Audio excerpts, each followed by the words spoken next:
आमदार देवेंद्र कोठे यांनी खासदार प्रणिती शिंदे यांच्यावर सडकून टीका केली आहे।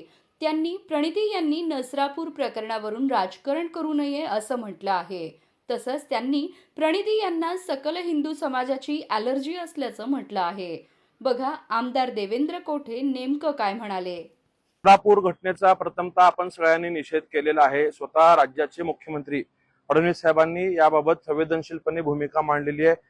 फास्ट ट्रॅक पद्धतीने हा विषय चालवून त्या ठिकाणी आरोपीला कठोर शिक्षा देण्याचा प्रयत्न सरकार करण्यास असं सांगितलंय। आपलं राष्ट्र आपलं राज्य हे डॉक्टर बाबासाहेबांनी दिलेल्या घटनेच्या संविधानावरती चालतो। संविधानाच्या म्हणजे कायद्याच्या चौकटीत राहून अगदी जलद पद्धतीने आरोपीला शिक्षा देण्यासाठीची भूमिका मुख्यमंत्री साहेबांनी यापूर्वीच मांडलेली आहे।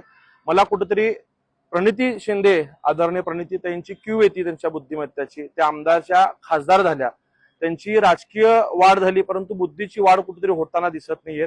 आदरणीय सुशीलकुमार शिंदे साहेब सुद्धा या देशाचे गृहमंत्री होते। त्यांच्या कार्यकाळात सुद्धा देशात अनेक अनिष्ट घटना घडल्या, त्यावेळेस याच ताई आमदार सुद्धा होता। त्यावेळेस त्यांनी अशा पद्धतीचं राजीनामा आपल्या वडिलांना किंवा संबंधित नेतृत्वाला त्यावेळेस मागितलेला आहे का?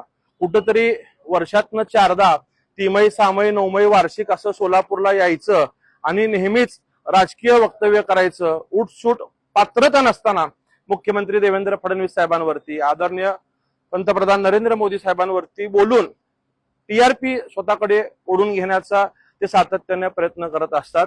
त्यांनी कुठंतरी या गोष्टी थांबवल्या पाहिजे। सरकार आरोपींना शिक्षा देण्यासाठी कटिबद्ध आहे।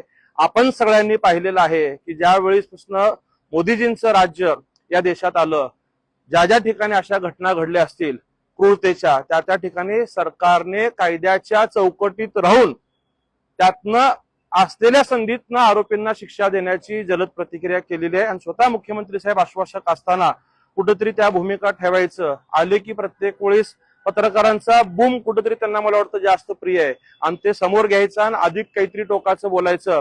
आजची सोलापूरची जर तुम्ही माहिती घेतली तर अगदी ज्या काँग्रेस कमिटीमधनं त्यांची प्रेस झाली त्याच्या बाहेरच सकल हिंदू समाजाचं त्या ठिकाणी निषेध आंदोलन होतं। तुम्हाला जर त्या पीडित कुटुंबियाबद्दल संवेदना असतील, भावना असतील तर तुम्ही त्या ठिकाणी उपस्थित राहणं अपेक्षित होतं, तुमच्या भावना त्या ठिकाणी नोंदवणं अपेक्षित होतं। परंतु तुम्हाला कुठेतरी सकल हिंदू समाजाची ॲलर्जी आहे म्हणून तुम्ही जाणीवपूर्वक त्या ठिकाणी जाण्याचं टाळलं आणि केवळ मीडिया समोर भाष्य आपण केलेलं आहे। वास्तविकता मी प्रणितीताईंना पुन्हा एकदा विनंती करेन की लोकांनी तुम्हाला खासदार म्हणून काम करण्याची संधी दिल्यानंतर तुम्ही सोलापूरच्या विकासासाठी काम करा।